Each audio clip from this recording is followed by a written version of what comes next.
हरे कृष्णा। सभी का स्वागत है। भगवत गीता का सुंदर पाठ आप श्रवण कर रहे हैं। श्री कृष्ण स्वयं हमें ये दिव्य ज्ञान दे रहे हैं श्रीमद् भगवत गीता यथारूप पुस्तक के माध्यम से। श्री कृष्ण भगवत गीता बोल चुके हैं। अर्जुन के सामने श्री कृष्ण ने बोली थी। अर्जुन को माध्यम बनाकर हम सबको श्री कृष्ण ये ज्ञान दे रहे हैं। अब जो 13वां अध्याय चल रहा है, प्रकृति, पुरुष और चेतना, इसका शीर्षक है। अर्जुन ने इसमें पूछा भगवान से कि हे प्रभु, ये प्रकृति क्या होती है, ये पुरुष क्या होता है, चेतना क्या होती है, क्षेत्र क्या होता है, क्षेत्रज्ञ क्या होता है। इस तरह के प्रश्न अर्जुन ने भगवान श्री कृष्ण से किए। जो लास्ट वाला एपिसोड था तो भगवान ने उसमें उत्तर ये दिया कि क्षेत्र क्या होता है, ये शरीर ही क्षेत्र है। और क्षेत्रज्ञ क्या होता है, आत्मा क्षेत्रज्ञ होती है। ज्ञाता कौन होता है, परमात्मा ज्ञाता होता है। जो व्यक्ति क्षेत्र, क्षेत्रज्ञ इनका ज्ञान रखता है उसे ज्ञाता कहते हैं और वह स्वयं भगवान है। और जो क्षेत्र, क्षेत्रज्ञ और ज्ञाता के बारे में जान लेता है उसे ज्ञान कहते हैं। इनकी नॉलेज को ज्ञान कहा जाता है। अगर कहते हैं कि उस संत को ज्ञान है, इसका मतलब क्या है, उन्हें क्या क्या पता है, शरीर क्या है, आत्मा क्या है, परमात्मा क्या है। अगर इसका ज्ञान हो जाए तो उसे कहते हैं कि इस व्यक्ति को ज्ञान है। तो अभी तक हमें पता चला है शरीर, आत्मा और परमात्मा, ये 3 एंटिटी आई हैं कर्मशः, क्षेत्र, क्षेत्रज्ञ और ज्ञाता के रूप में। अब आज भगवान हमें क्या बताएंगे, इसके बारे में और एक्सप्लेन करेंगे भगवान। अब तो हम भगवान की छोटी सी वंदना के बाद वो सब जानेंगे। हरे कृष्णा। ओम अज्ञानतिमिरान्धस्य ज्ञानाञ्जनशलाकया चक्षुरुन्मीलितं येन तस्मै श्री गुरुवे नमः। श्री कृष्ण चैतन्य प्रभु नित्यानंद श्री अद्वैत गदाधर श्रीवासादि गौर भक्त वृंदा। हरे कृष्णा कृष्ण कृष्ण हरे हरे, हरे राम राम राम हरे हरे। हरे कृष्णा। आइए पाठ को आगे बढ़ाते हैं। श्री कृष्ण आज हमें क्या ज्ञान देने वाले हैं। तत क्षेत्रं यत च यादृक् च यद्विकारि यतः च यत्सः च यः यत प्रभाव च तत्समसेन्मे शृणु। हरे कृष्णा। अब तुम मुझसे यह सब संक्षेप में सुनो कि कर्म क्षेत्र क्या है, यह किस प्रकार बना है, इसमें क्या परिवर्तन होते हैं, यह कहाँ से उत्पन्न होता है, इस कर्म क्षेत्र को जानने वाला कौन है और उसके क्या प्रभाव हैं। अब श्री कृष्ण ये बताने वाले हैं कि जो ये शरीर है ये बनता कैसे है और इसके साथ क्या क्या जुड़ा होता है। ये अध्याय को समझने के लिए थोड़ा धैर्य रखिएगा और बिल्कुल ध्यान से श्रवण करना कि क्या श्री कृष्ण बता रहे हैं। कुछ टेक्निकल टर्म्स आ रही हैं, क्षेत्र, कर्म क्षेत्र, क्षेत्रज्ञ, ज्ञाता। अब हम इनको बिल्कुल सिंपल अनुवाद करते हैं। भगवान ने हमें शरीर के बारे में बताया कि शरीर क्षेत्र है, आत्मा क्षेत्रज्ञ है और भगवान ज्ञाता है। और जो इन सब को जानता है उसको कहते हैं कि ये ज्ञान इनके पास है। तो अब भगवान ये बताएंगे कि ये शरीर है क्या, ये कर्म क्षेत्र क्या है। मतलब क्षेत्र या कर्म क्षेत्र कहो, इस शरीर को कर्म क्षेत्र बोला गया है। इसमें क्या क्या होता है, ये किस किस चीज से बनता है और क्या क्या इससे जुड़ा होता है। अब आगे भगवान ये बताने वाले हैं। ऋषिभिः बहुधा गीतं छन्दोभिः विविधैः पृथक् ब्रह्मसूत्र पद चैव हेतुमद्भिः विनिश्चितयः। हरे कृष्णा। विभिन्न वैदिक ग्रंथों में विभिन्न ऋषियों ने कार्यकलापों के क्षेत्र तथा उन कार्यकलापों के ज्ञाता के ज्ञान का वर्णन किया है। इसे विशेष रूप से वेदांत सूत्र में कार्य कारण के समस्त तर्क समेत प्रस्तुत किया गया है। हरे कृष्णा। यहाँ पर भगवान कहते हैं कि बहुत सारे ऋषियों ने भी इस ज्ञान को अपने शास्त्रों में लिखा है। वस्तुतः जो भी ज्ञान है, जो भी शास्त्र हैं, वो सब भगवान की वाणी है। कैसे हैं? भगवान अपना ज्ञान ब्रह्मा जी को देते हैं मन की तरंगों से। ब्रह्मा जी आगे अपने शिष्य को देते हैं, नारद जी को वो ज्ञान देते हैं। नारद जी आगे व्यास जी को वो ज्ञान देते हैं। व्यास जी के भी जो ऊपर हैं वो पराशर जी हैं। तो इस तरह से ये ज्ञान आगे बढ़ता जाता है। फिर ये ऋषि मुनि शास्त्रों में इन सब चीजों को लिख देते हैं। आया तो ये भगवान से ही है, पर अब फिर भी भगवान ऋषि मुनियों को आशीर्वाद देने के लिए या उनकी बड़ाई करने के लिए कह सकते हैं, उनको मान सम्मान देने के लिए कह रहे हैं कि ऋषि मुनियों ने अपने शास्त्रों में इन सब ज्ञान का वर्णन किया हुआ है। तो विशेष रूप से वेदांत सूत्र में कार्य और कारण के बारे में बताया गया है कि कॉज एंड इफेक्ट, ये होने का क्या कारण था, ये कार्य क्यों हुआ और ये होने के बाद उसका प्रभाव क्या पड़ा, ये सब वर्णन किया जा चुका है, ऐसा श्री कृष्ण कह रहे हैं। आगे भगवान क्या कहते हैं?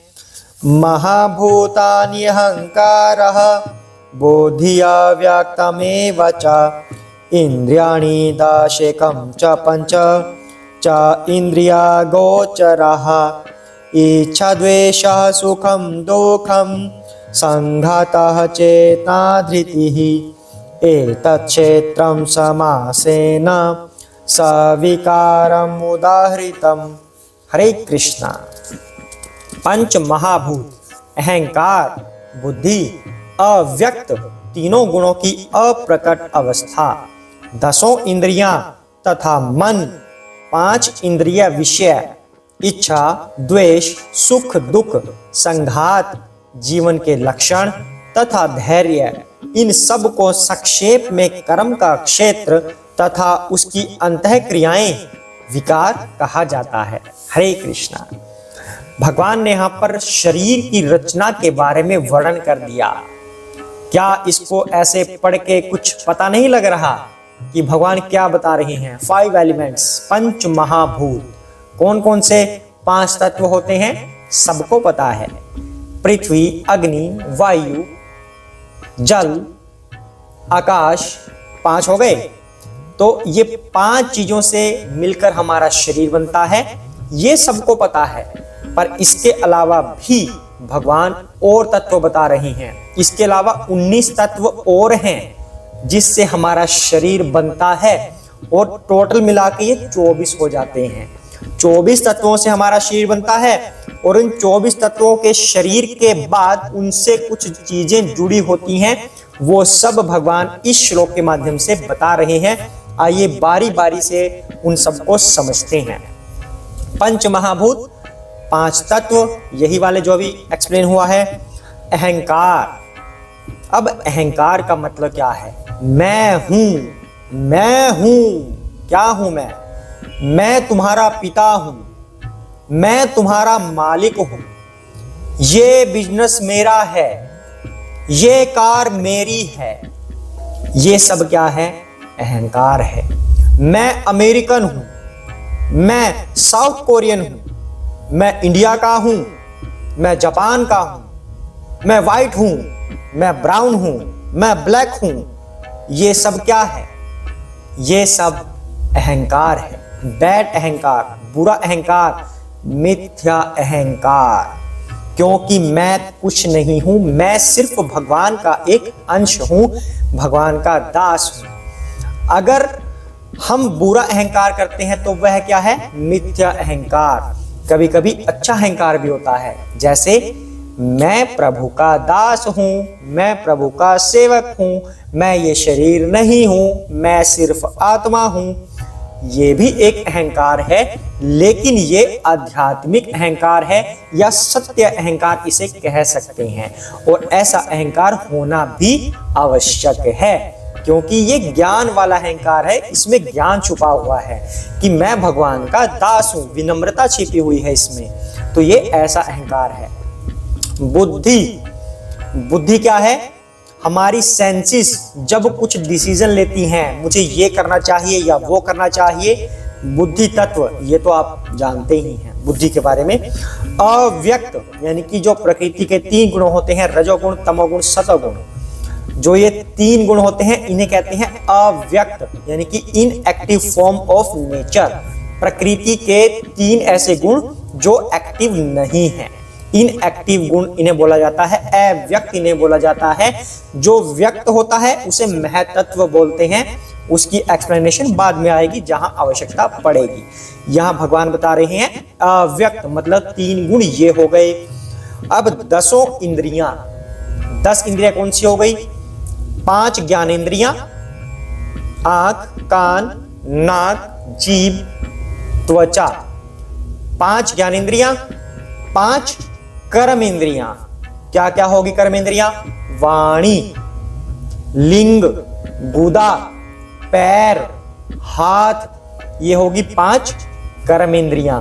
तो 10 इंद्रियों के बारे में बोला है भगवान ने कि ये 10 इंद्रियां भी शरीर के निर्माण में अपना रोल निभाती हैं। उसके बाद भगवान कहते हैं मन।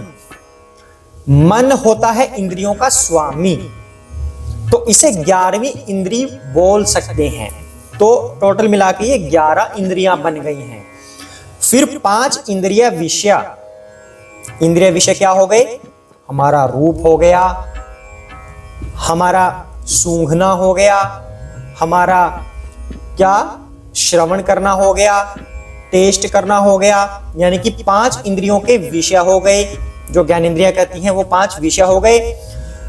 उसके बाद जो ये 5 इंद्रिय विषय हो गए, यहां तक 24 तत्व हो चुके हैं। कैसे कैसे? पहले 10 इंद्रियां लगाइए, 10 इंद्रियां, फिर मन, बुद्धि, अहंकार, कितने हो गए? 10 इंद्री प्लस 3 ये जो सूक्ष्म शरीर इसको बोलते हैं हम, मन, बुद्धि, अहंकार, इससे बनता है 13 हो गए। 5 इंद्रिय विषय 18 हो गए। 5 एलिमेंट्स कितने हो गए? 23 हो गए। 24वां क्या है? अव्यक्त। प्रकृति के तीनों गुणों को कलेक्टिवली मिला के बोलते हैं अव्यक्त। तो ये 24 एलिमेंट बन गए जिससे हमारे इस शरीर का निर्माण होता है। अब इस शरीर के साथ जुड़ा क्या क्या है वो भी भगवान ने बताया है। इच्छा, इच्छा करते हैं हम, करते हैं कि नहीं? इच्छा, आत्मा इच्छा करती है।